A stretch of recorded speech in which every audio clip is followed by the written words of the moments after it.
Hey guys, welcome back to my channel.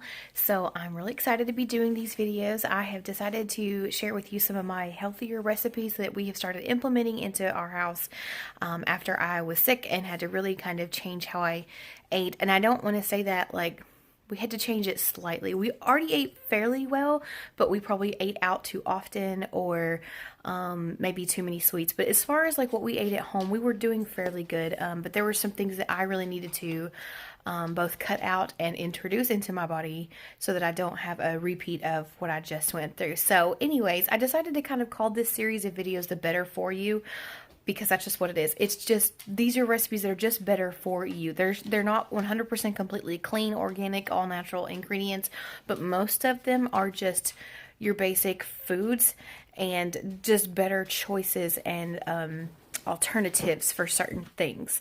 So it's not really about, like cutting something out or depriving yourself. Sorry, Hagrid's down here. But just finding a better version of what it is you can make that you already like, that you already enjoy.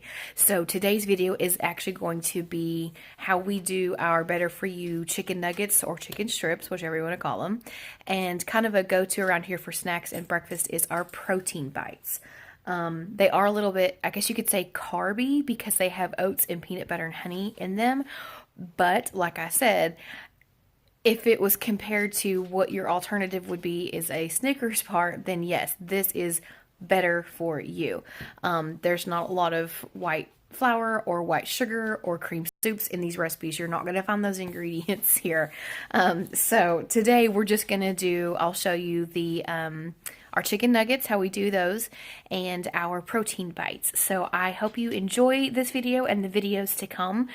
Please subscribe, give me a thumbs up if you haven't already, and let me know if there's anything in the in your daily life menu that you really enjoy but that you struggle with finding a healthier version of. Or if you have kiddos and you're trying to get them to, introduce their new foods to them or whatever. So we don't have kids yet, but we figured, this is just, you don't wait till you have kids to start eating healthy. I had to do it literally out of necessity, and I can feel a direct connection as to how I feel after I have put certain foods into my body. Some make me feel great and some make me feel awful. So anyways, guys, here's that first video. Enjoy. Okay, y'all, we're back from Aldi. This is my setup real quick. Cookie sheet, piece of parchment paper. What I did was kind of equal combinations of Italian-style breadcrumbs. They had panko breadcrumbs, Parmesan Romano cheese, and I added in crushed red pepper flakes. We really like that. So here's the bowl of all that mixed together. What I do when I make these to save a little time is I dump all my chicken in a bowl, whether you're doing chopped up chicken for chicken nuggets or chicken tenderloins for chicken strips. I put all those in a bowl, and then I mix up or beat up a couple of eggs, pour it over the bowl, stir it up really well, just let them sit for a minute. It just saves a couple of extra minutes, between the individually dipping it into the egg and then the thing and then the thing and the thing. So this is basically the setup. You get the idea. You're going to take one of these, dump it in here, turn it over once or twice, and then come and lay it on the paper. And then once this is completely full, I'll put it into the freezer, let it flash freeze. I'll show you what it looks like when it comes out, and then I'll put everything up into freezer bags. And when you cook these guys, it's going to be roughly the standard idea of a frozen chicken strip, which is probably, I'm guessing, $3.75, for anywhere from 20 minutes, maybe, give or take. Just as you would with anything else, cut one in the middle, make sure it's completely cooked through, and you're good to go.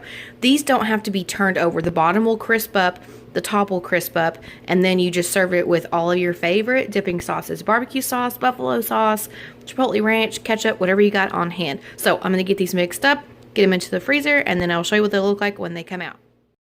Okay, just took the chicken nuggets out of the freezer. They're nice and frozen. Put them into 2 Ziploc freezer bags.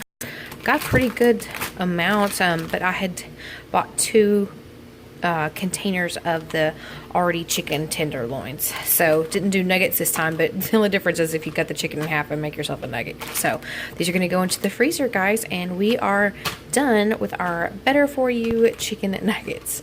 Chicken strips, whatever. Let me know what you think in the comments below, guys. Okay, guys, for the protein bites, I use this massive bowl because normally I'm going to make like a whole bunch more, but that's okay. I'll show you what I got it going on here.